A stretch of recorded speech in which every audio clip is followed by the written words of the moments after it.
आज हम एक बहुत ही दिलचस्प कहानी पर बात करेंगे, सऊदी अरब में तेल की खोज। हाँ, हमारे पास जो जानकारी है उसके आधार पर हम ये गहराई से समझेंगे कि कैसे एक रेगिस्तानी राज्य दुनिया के सबसे अमीर देशों में गिना जाने लगा। बिल्कुल, ये कहानी वाकई कमाल की है। तो चलिए शुरू से देखते हैं। तेल मिलने से पहले का सऊदी अरब, मतलब तब हिजाज और नेजद का राज्य। कैसा था वो इलाका? ज्यादातर तो एक गरीब सूखा रेगिस्तानी था। हाँ, अर्थव्यवस्था भी बहुत सीमित थी। हज यात्रियों से आमदनी, नखलिस्तानों में थोड़ी बहुत खेती और कुछ व्यापार। कोई बड़ा प्राकृतिक संसाधन नहीं था, है ना, जिसका फायदा उठाया जा सके। नहीं, बिल्कुल नहीं। तो जाहिर है हालात काफी मुश्किल थे। तो फिर ये सब बदला कैसे? कहानी तेज होती है 1932 में, जब पड़ोसी बहरेन में तेल मिला। हाँ, वो एक अहम मोड़ था। उससे पूरे अरब प्रायद्वीप में एक उम्मीद जगी कि शायद यहाँ भी तेल मिल सकता है। और उस समय के शासक किंग अब्दुल अजीज इब्न सऊद, वो क्या सोच रहे थे? देखिए, वो काफी दूरदर्शी थे। वो समझ रहे थे कि तेल में कितनी आर्थिक ताकत छिपी हो सकती है। इसलिए वो विदेशी कंपनियों को खोज के लिए बुलाने पर विचार कर रहे थे। ये उस समय के हिसाब से एक बड़ा कदम था। हाँ, और इसी सोच का नतीजा था वो समझौता। मई 1933 में सऊदी सरकार और स्टैंडर्ड ऑयल ऑफ कैलिफोर्निया, जिसे सोकॉल कहते हैं, उनके बीच। बिल्कुल, सोकल उस जमाने की बहुत बड़ी अमेरिकी तेल कंपनी थी, तो ये एक अहम तेल रियायत समझौता था। अच्छा, तो इस समझौते में क्या था? इसके तहत सोकल को पूर्वी प्रांत में तेल खोजने का हक मिला। बदले में सऊदी सरकार को कुछ भुगतान और भविष्य में रॉयल्टी मिलनी थी। और इस खोज का काम संभालने के लिए सोकल ने एक सब्सिडियरी, एक सहायक कंपनी बनाई, कैसॉक, California Arabian Standard Oil Company. हाँ, सही। लेकिन तेल खोजना, वो भी उस रेगिस्तान में, आसान तो नहीं रहा होगा। बिल्कुल नहीं।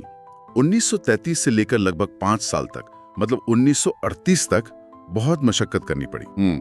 यहीं पर वो अमेरिकी भूविज्ञानी मैक्स स्टाइन के, उनका जिक्र आता है। हाँ, मैक्स स्टाइन के, उनकी भूमिका बहुत महत्वपूर्ण थी। शुरुआती कोशिशें तो नाकाम रही।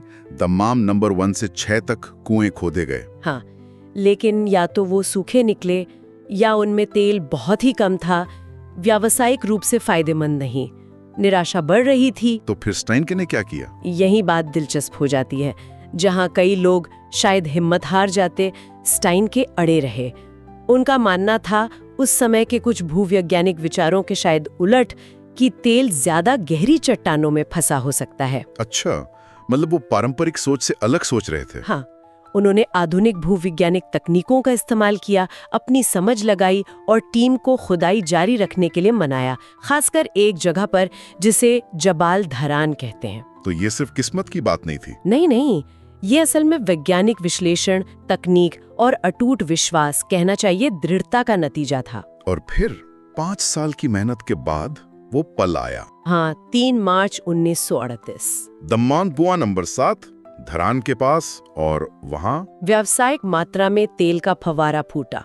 एक बड़ी कामयाबी। इसे बाद में समृद्धि का कुआं कहा गया। प्रॉस्पेरिटी वेल, नाम भी कितना सही है। बिल्कुल, ये सऊदी अरब के इतिहास का, उसकी अर्थव्यवस्था का एक निर्णायक मोड़ था।